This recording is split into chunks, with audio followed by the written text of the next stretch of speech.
Welcome to the evening edition of the Q&A. I have footage this time. It'll be of the initial Coal Harbor experience and the early part of Carnethes Roost, which is the starter island, quote-unquote, for the Aldmeri Dominion. There won't be sound, though, because of how I recorded it, unfortunately. But I do have music. Music is good. And that'll just be the footage playing and waiting for questions. So let's start that footage. Let's flip over there. Start that up.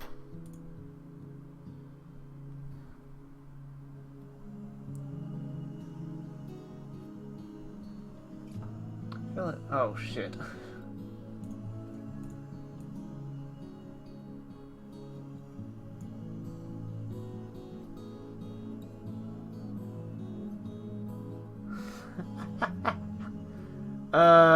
Oops. That's my own mistake. I'll fix that later. I'll fix that next.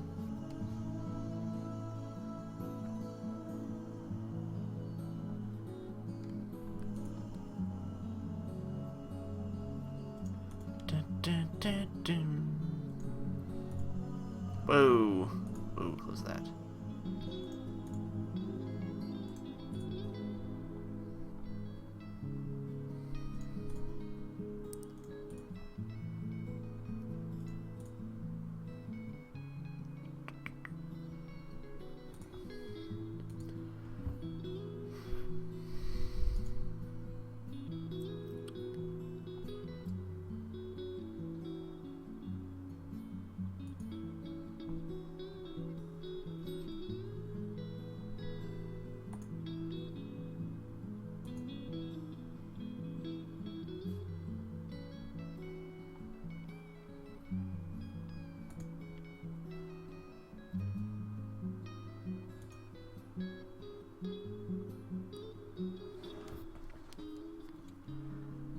Well, I guess I'm just kind of commentate on what's going on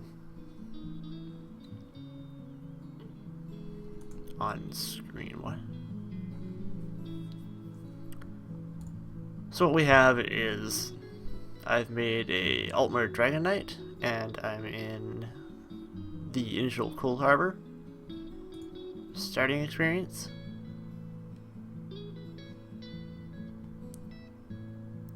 I tried not to. Generally, I do skip everything because it's not my thing, but people probably do want to see it, so I left it in. Hello!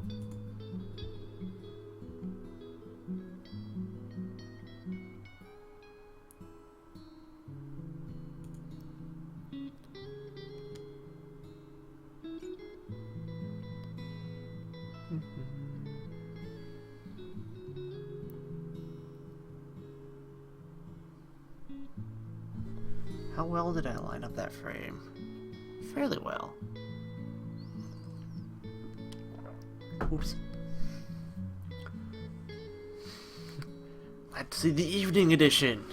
Yes, we're just waiting for there to be questions. I didn't get any more questions on my thread, unfortunately, but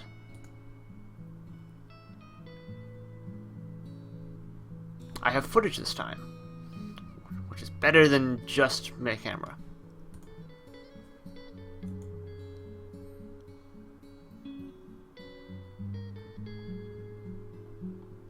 Do.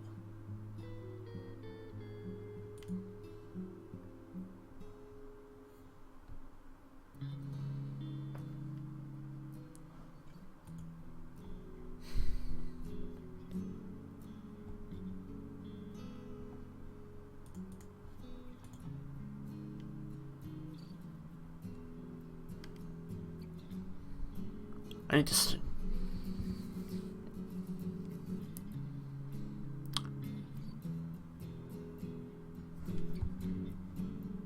Right, that's the cursor in game. Okay.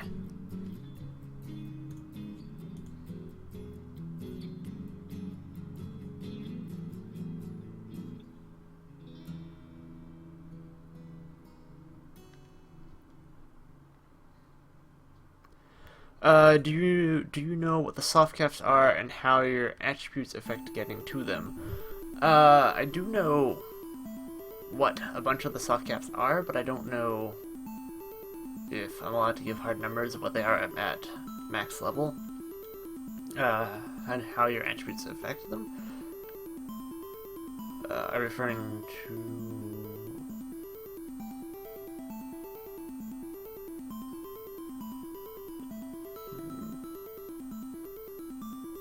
how your attributes affect getting to them.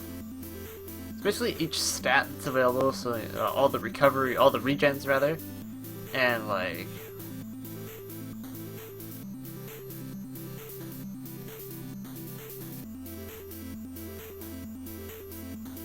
assuming I only saw one of your question. I only saw the second statement and not the actual question. I don't know what happened to it.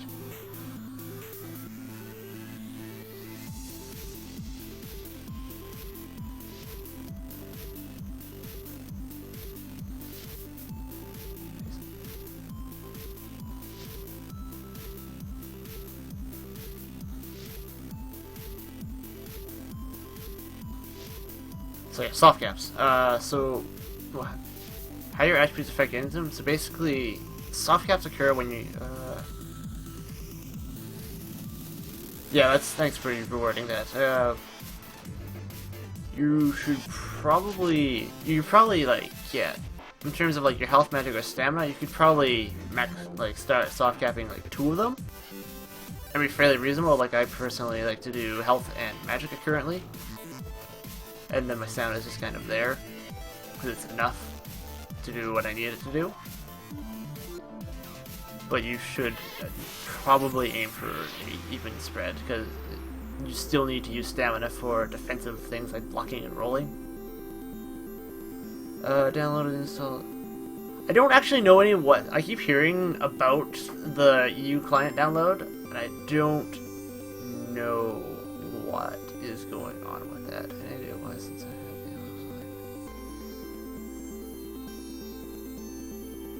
I have do you know how much of a percentage damage blocking actually blocks? Does it work the same for all weapons? Does a sword and sword block mitigate the same amount of damage as a bow block? So I think it is all the same, but sword and board, I believe, has a passive that increases your block of value, but that is only active when you have a sword and shield equipped. Dragon Knight has a passive in the Draconic Power that also gives you block value, and that's always available for any blocking with any weapon. This is the link that I want.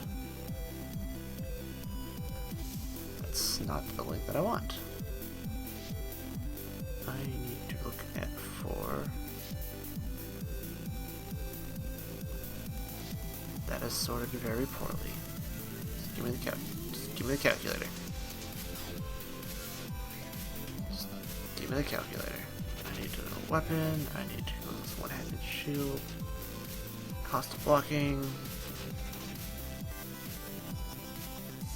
Block mitigation. So how much of a percentage do you get from blocking? A favorite weapon set is the sword and shield. Or fire staff. I have become addicted to fire staffs. But yeah, how much is actually blocked? I think the base is 30%. And then Dragon Knight adds 10 on top of that, and then with a sword and shield, it's another 20%. So that is additive as far as I could tell, so it's like 60% of a blocked hit as a Dragon Knight with a sword and shield on. Why is sword and shield my favorite? Or fire staff? I'll go fire staff because I explained fire staff. Because fire staff has really strong AoE and synergizes ridiculously well with the Dragon Knight. well, it's not as ridiculous as like flat damage increases, particularly because you have so much sources of fire damage when you're using a fire staff that you're almost always going to have the burning status applied to your target, and Dragonites do extra damage with the burning status, and it's great.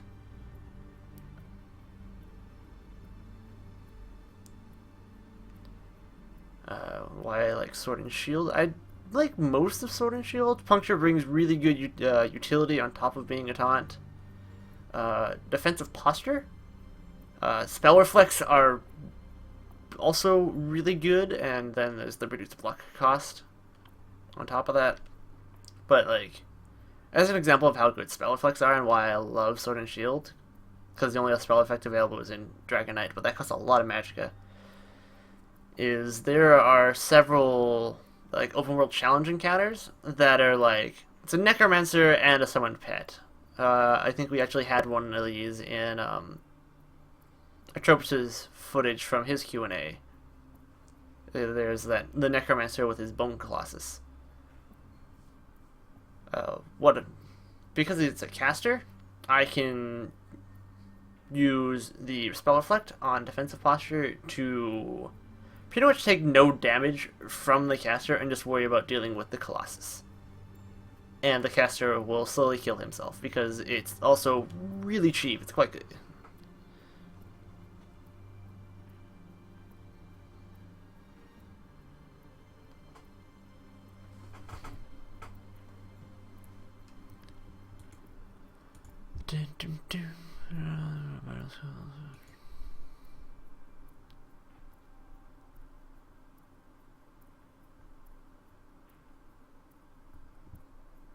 That's the thing.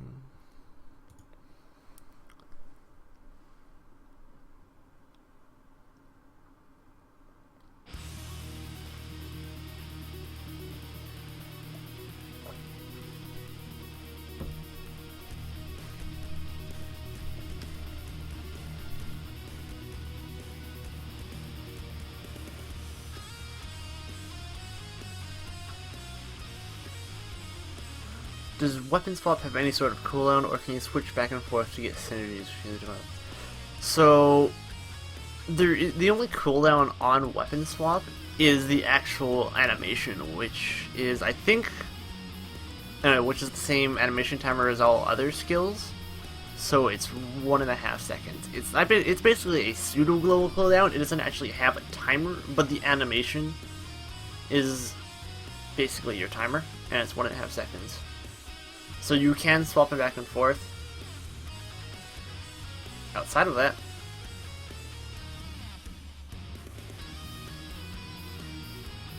but it really, I see like several builds floating around the TF forums that are like, I'm gonna put a bunch of short duration buffs on my bar, and then I'm gonna switch to get the benefit on this other weapon that I really like. And it's just like, okay, it's like 3 20-second buffs, and then you're gonna switch.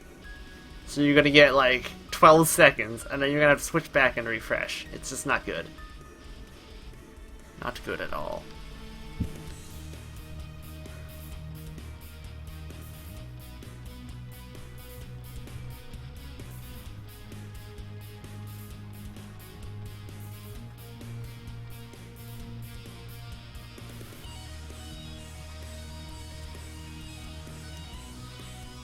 What is going on here? Is that? Or is that over here?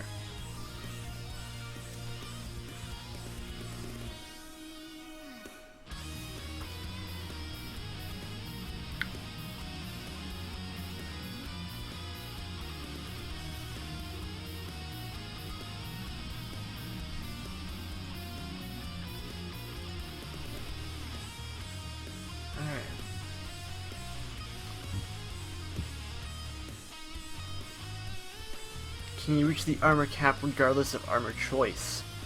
You can, but you're required to use additional skills to do so. So, like, you could use light armor and then use razor skin for a Dragonite, and you'll start getting fairly comparable numbers to just using heavy armor. but I think there's no way to actually hit the hard cap on armor without using skills either way, because you start getting some really serious diminishing returns.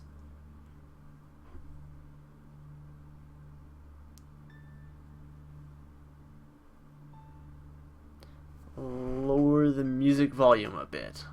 I should be able to do that. Maybe. Yes, I can.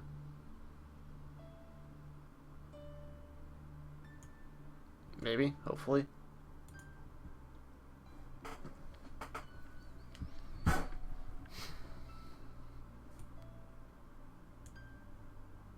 That should hopefully be better. Either that or my volume mixer is lying to me.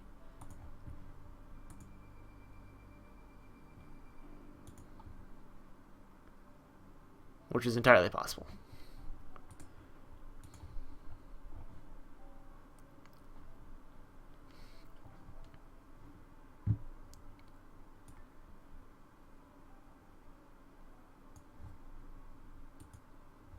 How hardcore is ER?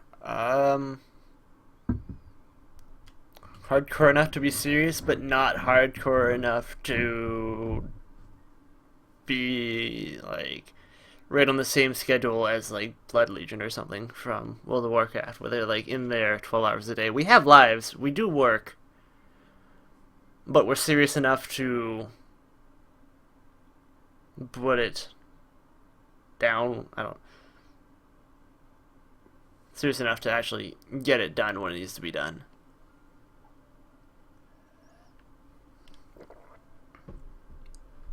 So it'd be something more like, fuck, I forget what the guild is called now. I wonder if I can find it. Basically, then it's not like the top world guilds in World of Warcraft. They're like raid almost every day, but it's still like for set times. They're like 5 days a week for 4 hours. Something along that amount of hardcore, not 100% to the max hardcore.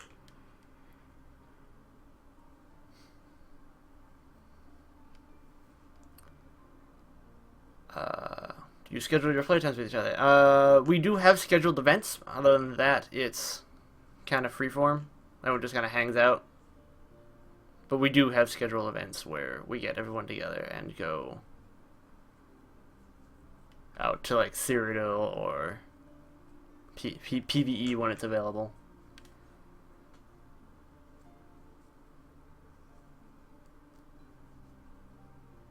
Right, I just jumped off the tower for maximum skyshot efficiency. So, what's on the stream right now that just went by is you can jump. When you get into Khenarthis, you can go run up the tower on the north side of the camp, and then you can get the Sky Shard, jump out, die, respawn at the Way Shrine, and run around the small temple there to get your skill point right away. It's great.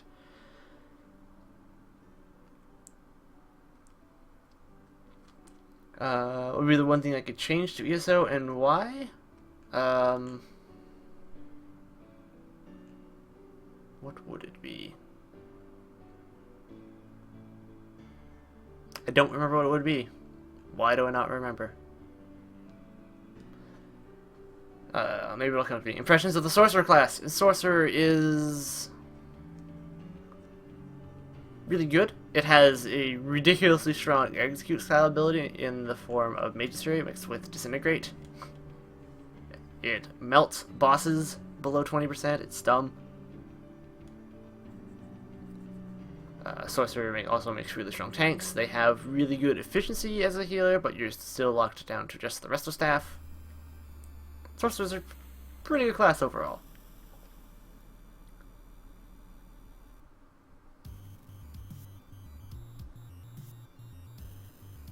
I think the one thing that I would change would be the default UI. As an MMO player, the default UI is really junk.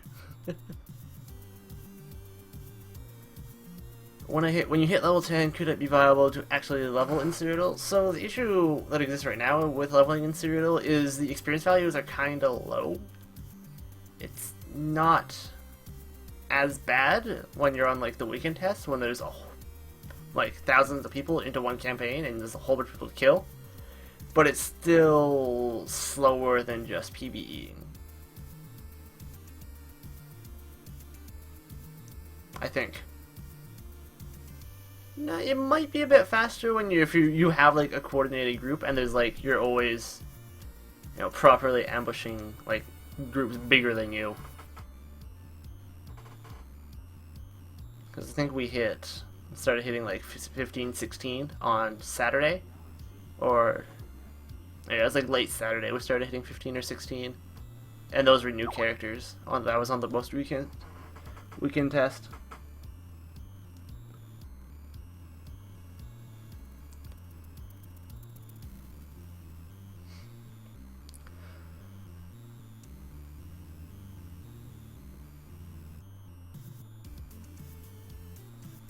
So there are harder enemies, and there is content that's designed for like 2 players, but so like the public dungeons are designed for 2 players. There are challenge encounters in the world that are designed for 2 players. Anchors are designed for 2 players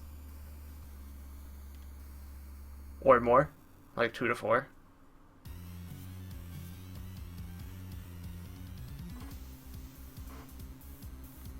When you get your invite, what is it stated in the mail? Leave access to PTS or... So, the actual download for the PTS client is available at any time through the launcher, but whether or not you have access is determined. It'll actually say in the email that they send you. It's like, this is your key for the closed test. Or this is your key for a weekend test.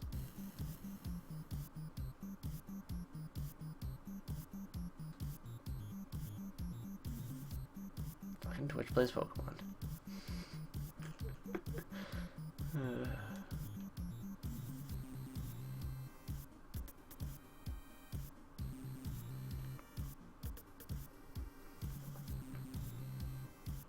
Yeah, I would like general.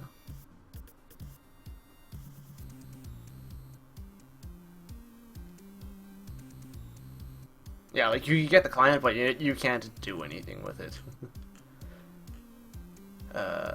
General mob difficulty, I feel like it could be a bit harder, but when you start getting to veteran zones, it gets pretty brutal. The difficulty is actually there when you're at the higher end. Have I played any test games before? So my first Elder Scrolls game was actually Skyrim. I put like 120 hours into Skyrim, and then I got my new computer and my save file got lost into the Nether. I think I have like fragments of my Morrowind and Oblivion playthroughs somewhere in my stream archives, but they're fragments because I forgot to save parts of it. Like an idiot.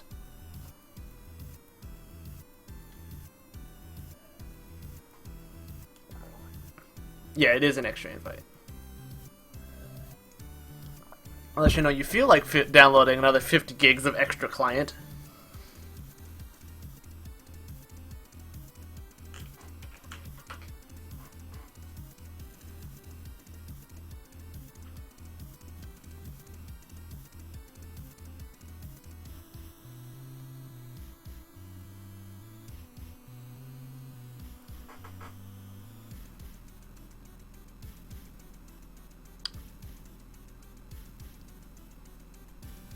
So, normal task game. So, when I played through Skyrim, I played as a stealth archer, which is... How to get the name for it? I had Cat actually make it with the name on it, so you have to go pester her. How long have I been in it? I've had access to weekend tests for about a year, and the PTS test for...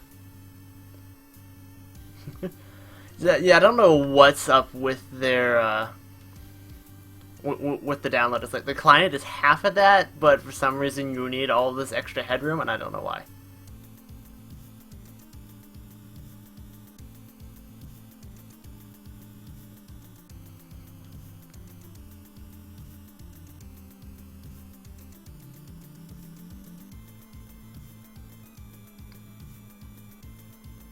Do you think it's worth it to upgrade lower level items? When should you start investing in gear and upgrades? I would save your upgrade materials, like if you're woodworking like pitch and stuff. I would save your upgrade materials. Maybe you get like tons of green upgrade though, so that's fine. But your blue and your but your blue and your epic and legendary upgrade materials, you want to save those for when you actually need them. I don't know, Jeff. Twitch actually kind of spoiled it, you know, on the Twitter because they're silly and bad at communication.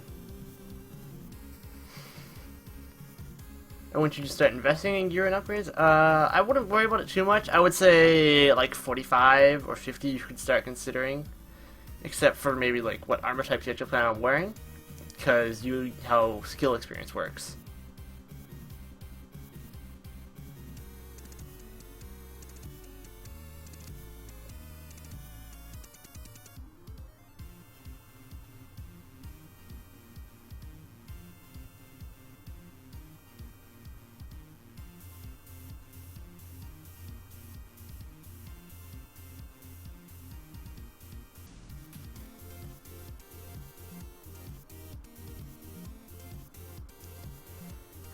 Is it worth it to spec the points in crafting skills to see the notes further? I had 1 point soon. So it depends on what the material is, I think. Also, 1 point is not very far. 1 point is actually like the range on that is shorter than the range on Fire Reach. It's kind of funny, but at 3 ranks, it's 60 feet, and you can see those things from miles away. I don't like it for runes though, because runes by themselves glow with unique colors, and so it's pretty useful.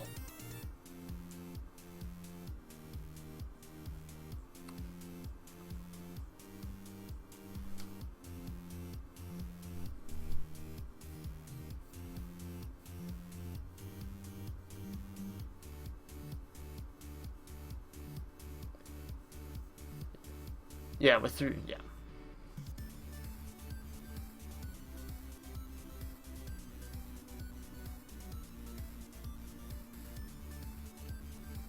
I don't know, Jeff. People played for the Neverwinter beta as soon as that was available, and that was only like a month or 2 before it came out. People will pay for betas because they want to play it. It's funny.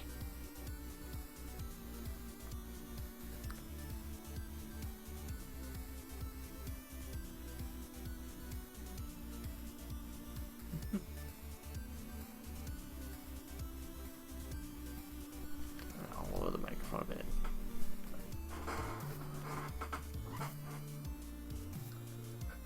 Liked it too much. Agreed. Shut up, Thorin.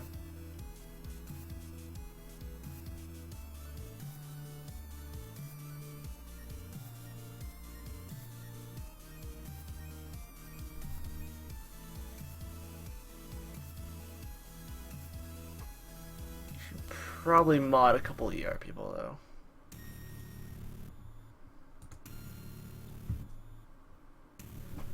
Dragon Knight is indeed my favorite class. It is a class I'll be playing at live. I am the class officer for Entropy Rising for Dragon Knights.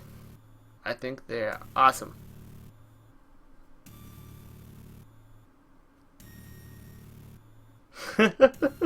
So basically anything available on early access on Steam, because that's a thing.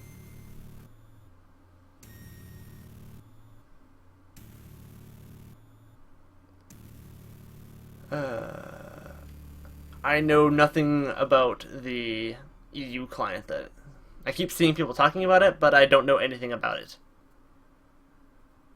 The only thing I could possibly glean from that is there's probably going to be another weekend test very soon, and that's probably going to be for the EU Mega server.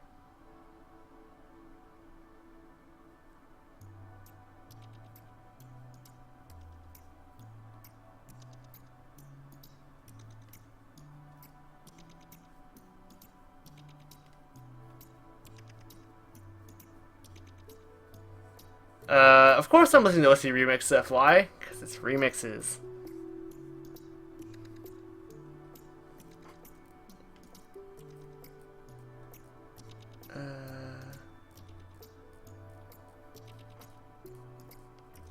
Yeah, your guess is about as good as ours. We don't know anything about it at all.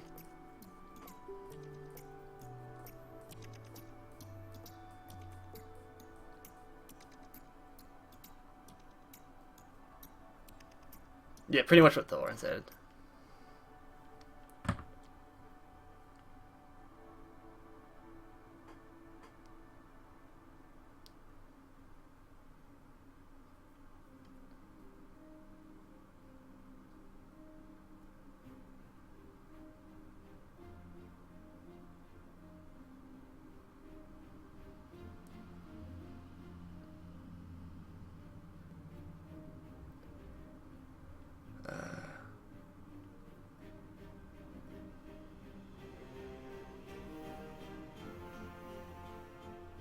It could be localization stuff. I thought it was just like a really big patch for EU people. I haven't.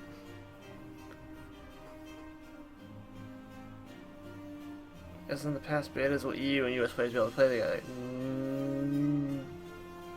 Yes, I think. Maybe?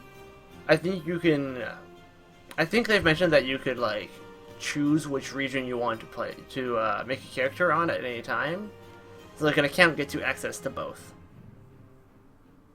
I believe that's what they said. That account gets you access to both, and you can make characters on either. But they will be separate.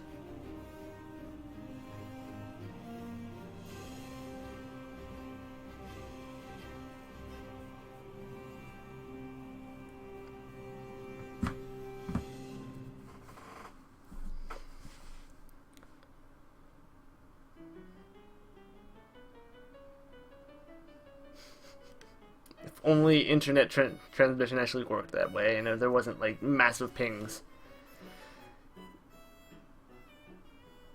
That's probably actually not that bad from NA to Europe.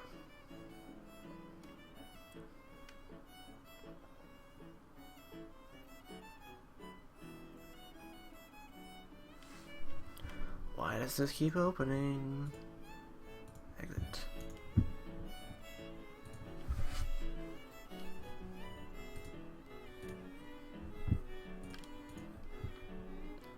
Haven't done much of the PvE quests in Cyrodiil. I haven't done much of the quests. I have recently been like hunting caves though, and rummaging through those for sky shards. The PvE last time I did it is probably going to get changed from that point because it was pretty repeatable and exploity.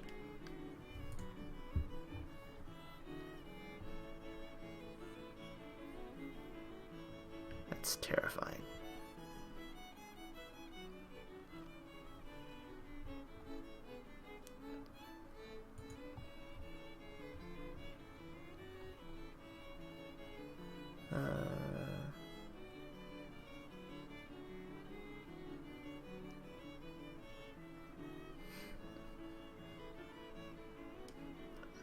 Osmium, your question got cut out again. I don't know why it keeps doing that. Keep seeing like second halves of statements.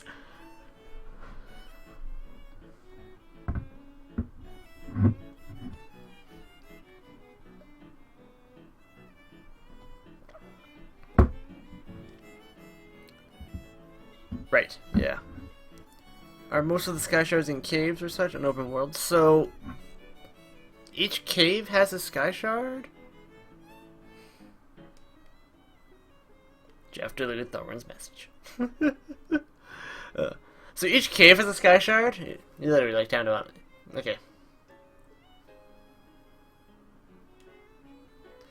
I think they did say there was a couple some chat issues like an hour ago. I'm not sure. Yeah. Well, Jeff wouldn't chat. Nyblin wouldn't chat without me being distracted.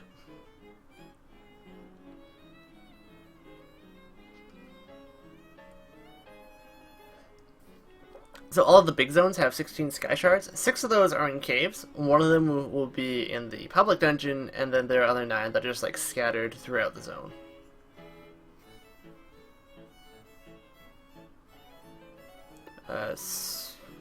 No, Cyrodiil is still the same, except each like faction's region has 16 sky shards. So there is math.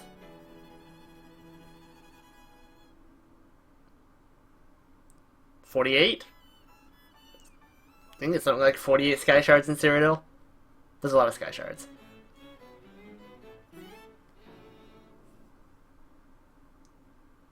Sky shards that are available in Cyrodiil. It's something like 48 because each faction's region has 16. Or is it 15? It's one of the two. Wow, I'm bad at math. 36.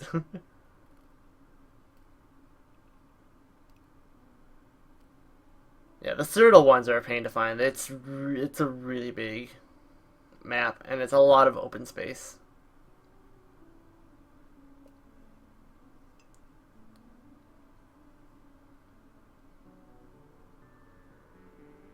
I think a lot of people are going to spend a tremendous amount of time in Cyrodiil.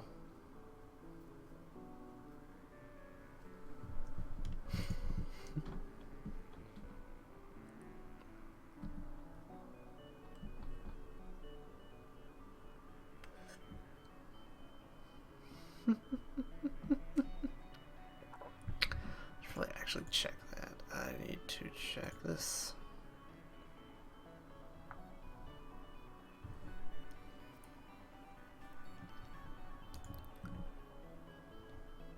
Whoa, social savings, transfer delegate.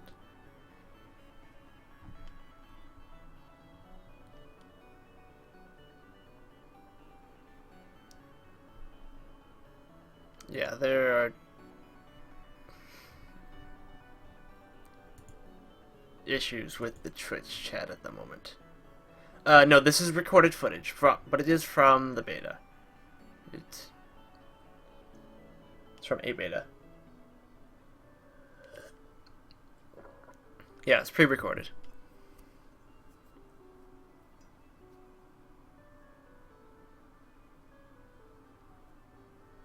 May or may not be sky shards in Cold Harbor. Well, technically, we do know there is one sky shard in Cold Harbor because it's in the intro sequence.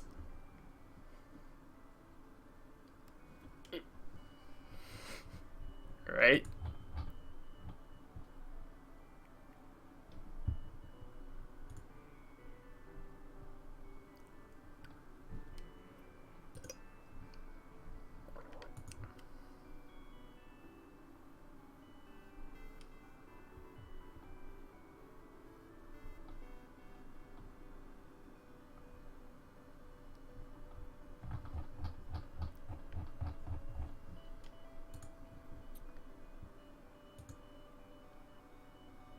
Why am I loading that? What am I doing?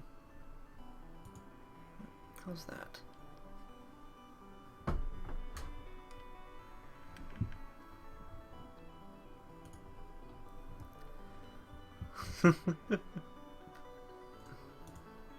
Nice.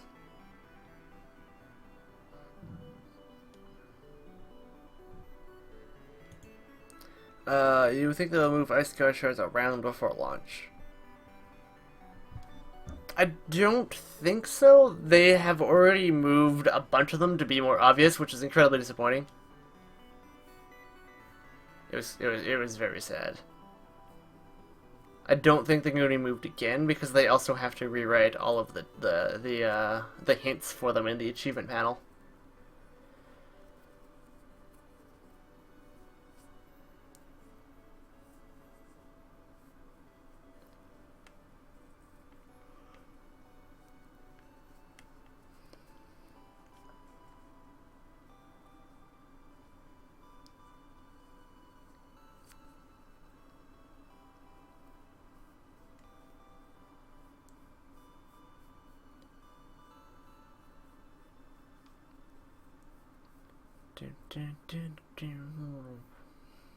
I should probably grab one of these.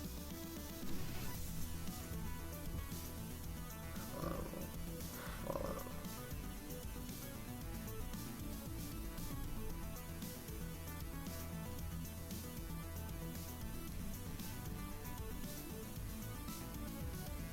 Am I already past the puzzle room? I am already past the puzzle room. Oh well.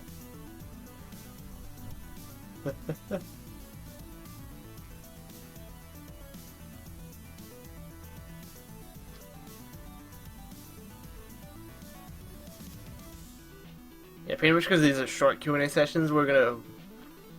Especially just me going through Kanekis and Aradon until I can actually show live footage. What are you doing, Twitch? Okay.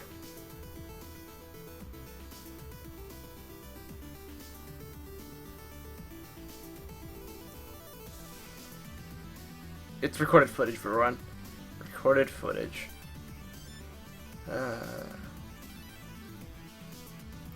Playing with my mind.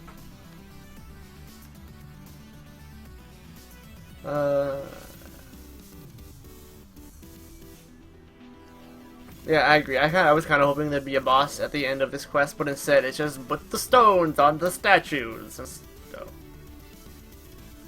disappointing.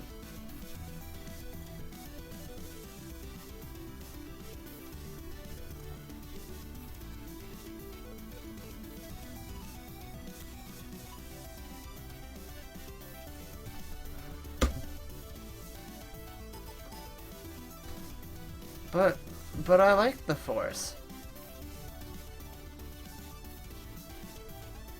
But the Force. Alright.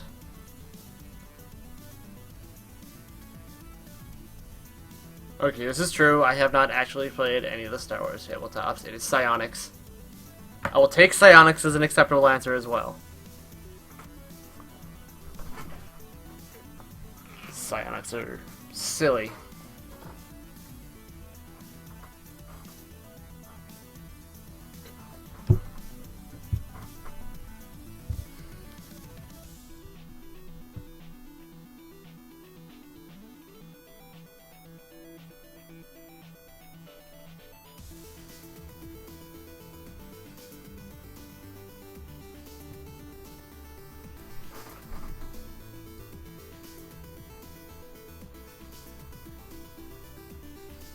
Yep. Maximum bad. All of the bad.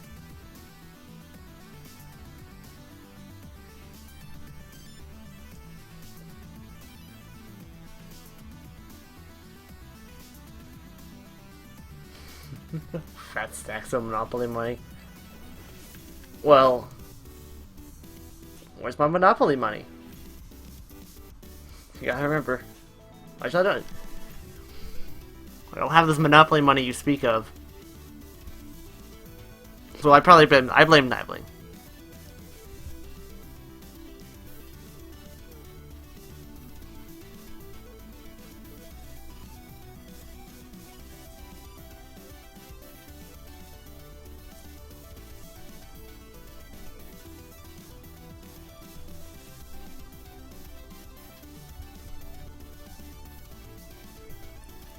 So, dodging lightning.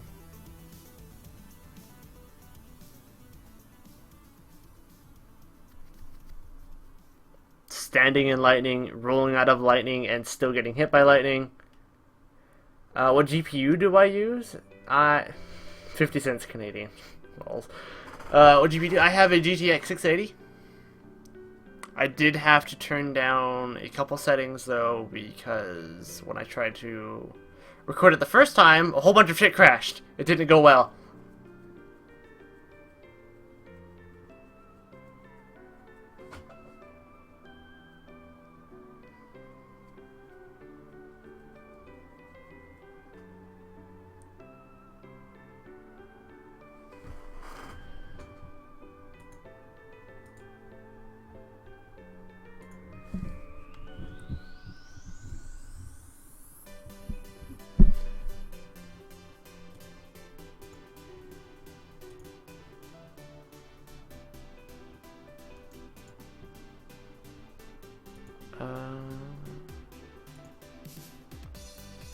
Sermon?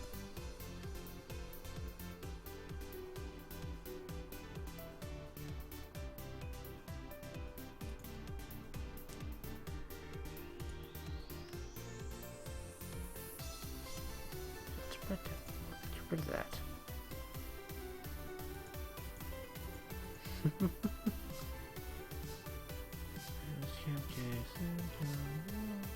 Portal. ISO head map called labels dark anchors as portals. I don't know why, but it does.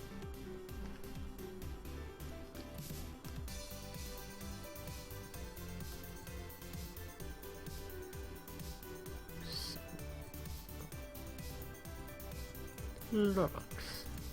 Each of the towns. Huh. There's a camp by eat. Okay.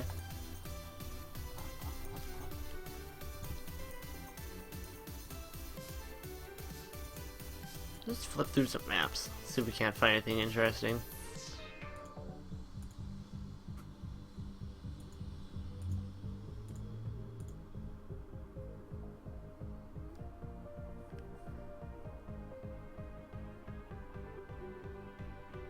Right.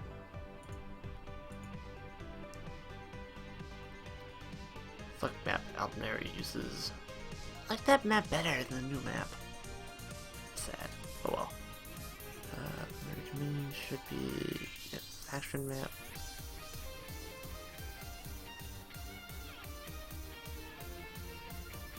Here desert. I could take a boat from Stonehaven to Alkir.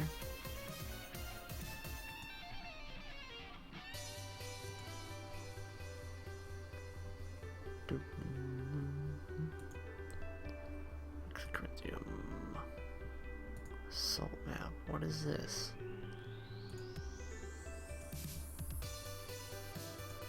It doesn't have a map. Interesting.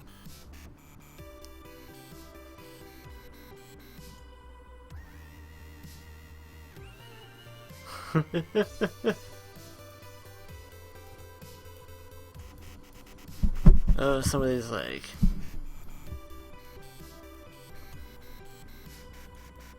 doesn't have a map file.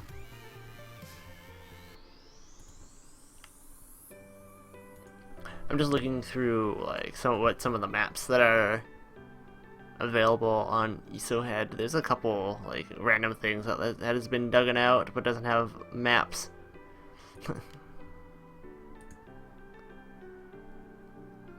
And there's also some things that probably shouldn't be in here because we're not even allowed to talk about them.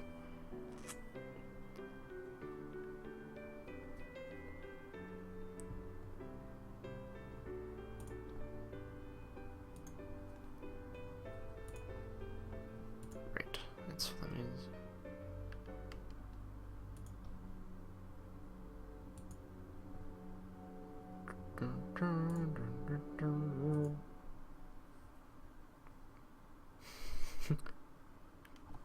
But moon sugar! Moon sugar.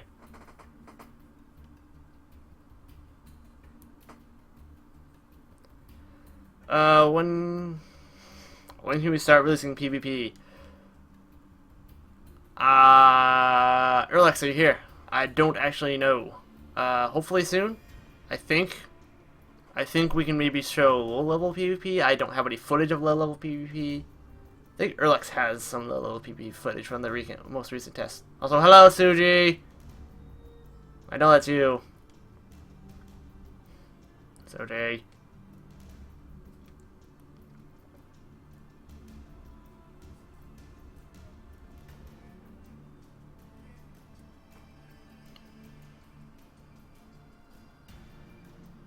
Yes, delicious PvP.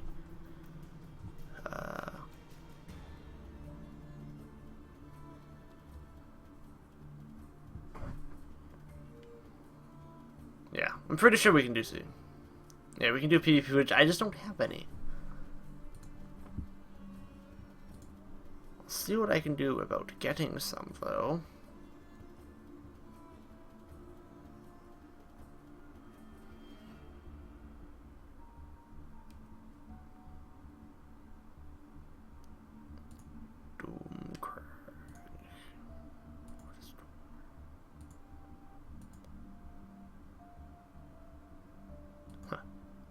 interesting.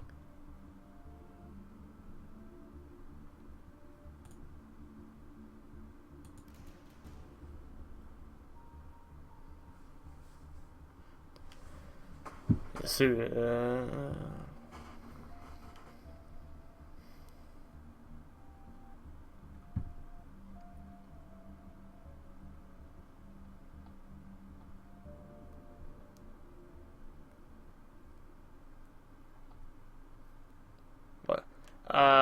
currently in the footage, this is an Altmer DK. I picked Altmer for this because I felt like it. Just because I do have a Khajiit Dragonite as well.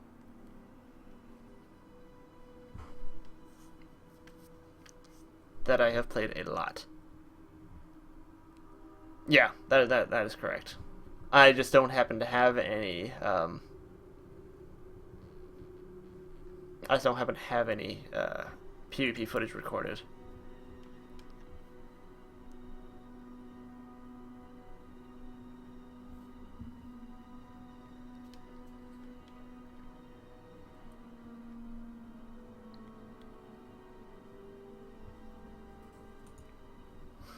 Huh. What race is best suited for each class? I'd say that's an impossible question to answer because it really depends on your build, and your build really depends on what role you prefer to play. So, if it was like what base for each role, like in terms of tanking, DPS, healing, it'd be much, yeah.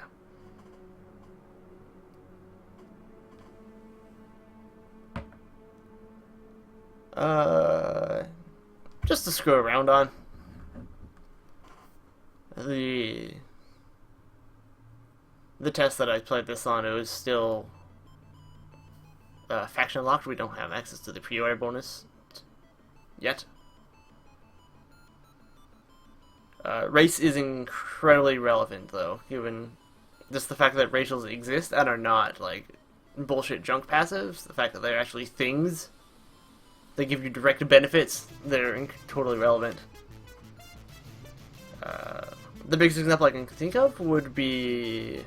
Altmer is actually a good example. Altmer, you do 6% more damage with Fire, Frost, and Shock. That's 6% more damage with that. Any elemental skill. That's kind of good.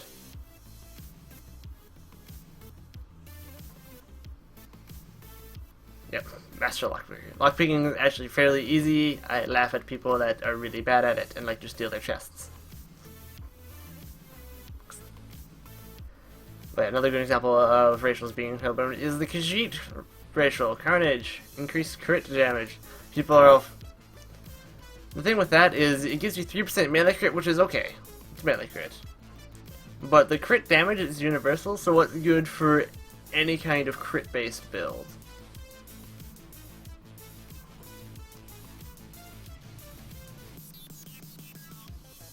I guess the morph is available. I guess I can talk about my DPS build because it's available. The morphs are available now on the talent calculator. So my DPS build that I use, it works really well if you're a Khajiit because you end up with around 50% crit. So you get 21% from being you get 20% crit from medium armor, and then you get 3% for being an alt. 3% for being a Khajiit. You get 10% from a morph from Inferno called, I think it's Sea of Flames. No, it's Flames of Oblivion. It gives you 10% crit against targets affected by your Inferno. And then there's a extra crit from using daggers for dual wielding. And then your Khajiit. Yes. So that gives you a whole bunch of crit. It's like 44% crit or something silly.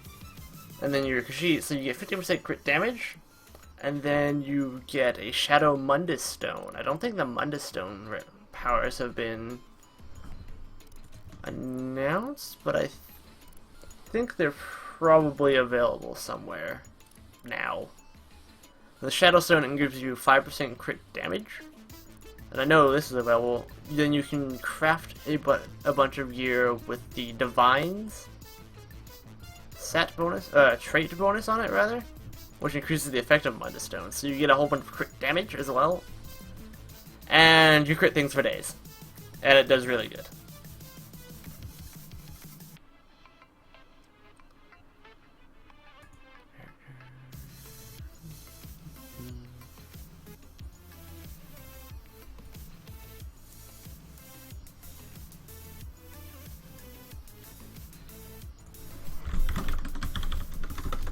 Is that on?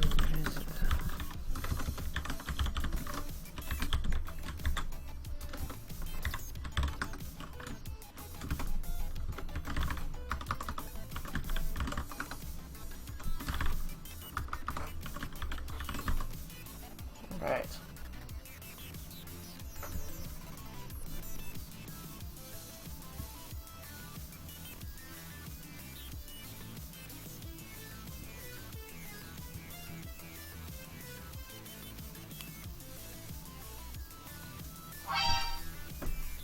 Yes, email? Or fucking phone?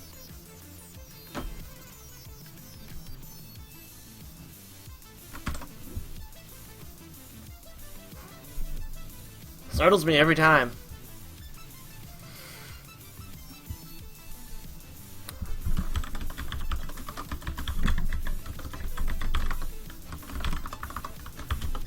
Oops. That's the wrong password.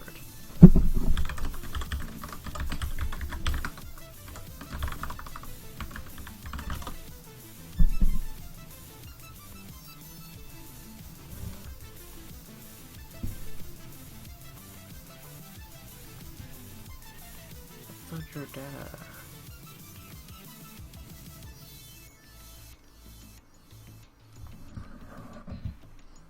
Alright, anyone want to get any last minute questions in? Last minute questions. Actually, how much time do I have left on this footage? Oh, I still have like 10 minutes left on the footage. Yeah, no, last minute questions before the footage is over. This is going to be a daily show that's broken into two parts. No, it's not broken into two parts. There's a morning edition and an evening edition. Morning edition is going to have the same footage as the evening from the day before because I don't have enough time to get all of it all the time.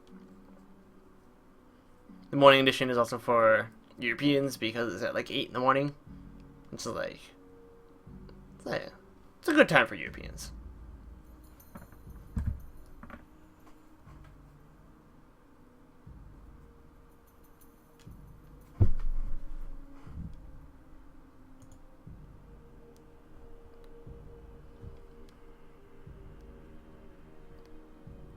Yes, last minute questions.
Oh shit. Oh, that's funny. Alright.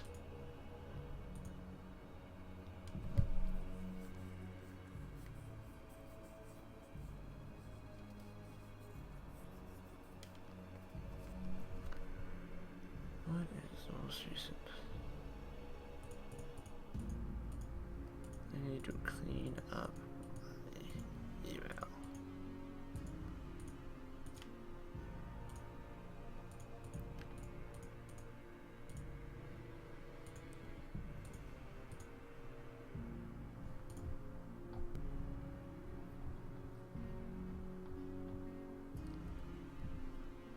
Alright.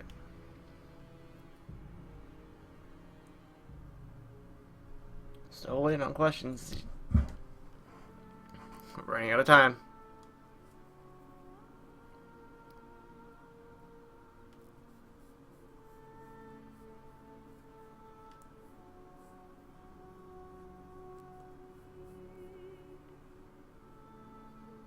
I'm just gonna start talking about level like how you should start distributing your skill points early on, since we're on like an old level character. We have 5 skill points so far, I think. I think that's what I've got right now. Basically what I've opted to do is put 1 point into each of my class skills right away. So I started with Fire Reach, and then I went with Spike Armor and Stone Fist. And then as soon as you get out of the initial starting thing, the Cold Harbor tutorial, you also get Soul Trap right away.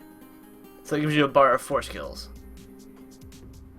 By the time you're done with your starter island, or 2 starter islands, you should have like about level 6, you'll have about like 9 skill points, 8-9 skill points.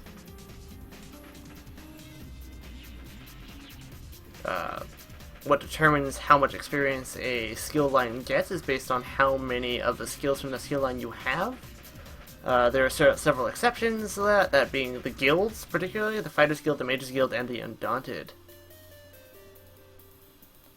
If we take a look at my bar now, I will get good Sword and Shield experience because I have Puncture and Sword and Shield on. I'll get good Draconic Power because I have Spike Armor and Dark Talons. And then I'll just get normal experience for Earthen Heart and Ardent Flame because I only have Searing Strike and I only have Stone Fist. Also, right around now that I have a full bar of skills that I mostly like, I would also start considering passives. Up until level 15 where you get your second weapon slot, and then you might want to think about actives again. Unless you actually like want to start working on an active to get it morphed, if it's something you do plan on using.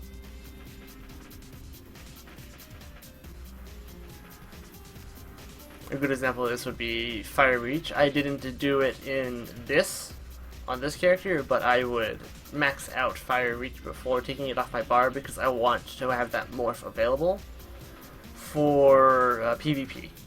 So the extended range is really nice. It'll pretty much... Yeah, the extended range is really nice. It really emphasizes on people that are out of position. And then you can just kill them.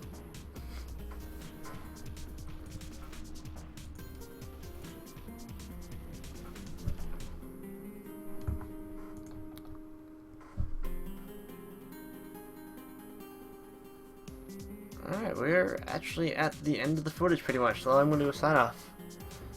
This is pretty much it's going to be a daily show. There's 2 editions, the morning edition and the evening edition. The morning edition is at 8 a.m. Pacific. The evening edition is at 5 p.m. Pacific. It's just going to be live Q&A. You can submit questions to me. There is a thread on Tamriel Foundry, or you can just PM to me on Tamriel Foundry. Username is Phaseus. Or... yeah, no, that'd be good. The VODs are uploaded shortly after to youtube.com/Phaseus.